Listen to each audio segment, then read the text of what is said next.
L'inventaire multiressources, c'est qu'on ne considère pas uniquement les espèces commerciales. Pourquoi je considère ces espèces-là dans mes listes? Parce qu'il y a un intérêt faunique.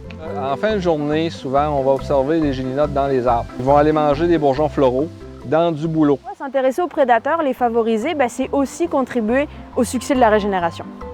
Ça va avoir un avantage, notamment pour contrôler les populations de petits mammifères et d'écureuils, et même de lièvres, qui, eux, ont un impact sur la régénération naturelle. Tout ça, ça peut avoir des conséquences sur l'efficacité des aménagements qu'on va vouloir faire et surtout dans un contexte où on veut encourager la régénération naturelle.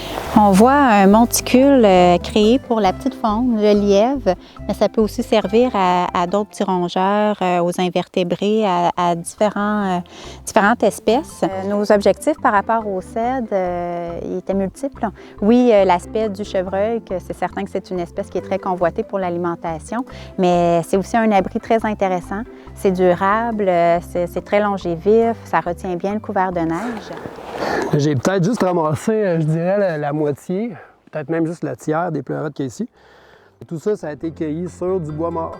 Non seulement c'est bon pour la faune, c'est bon pour la diversité biologique en général. C'est bon pour nous autres, c'est bon pour notre souper. L'aménagement forestier a favorisé l'habitat du castor par un rajeunissement puis une augmentation des feuillus. On constate de plus en plus de présence de castors un peu partout. Cette terre-là, c'est dans le but de plus m'amuser puis aussi travailler. J'en ai grand pour m'amuser, puis justement, il y a des castors, il y a un peu toutes sortes d'affaires. Puis là, ils ont commencé à me nuire un petit peu. OK. Mais je me suis fait aider. C'était fourni par le groupement forestier. Puis là, ça a arrêté d'inonder mes arbres. Puis les corps d'arbres, j'ai tout ramassé. En tout cas, avec ça, j'ai fait beaucoup de choses. Entre autres, une clôture de perche. J'estime qu'ils travaillent pour moi. C'est bon. Ouais, je m'amuse avec ça, ces castors.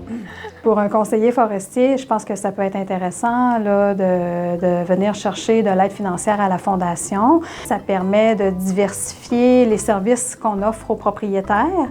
Le profil des propriétaires change. Ils ont de plus en plus un intérêt pour l'environnement, la faune. Ça permet aussi d'améliorer l'expertise ou de développer une nouvelle expertise au sein du conseiller.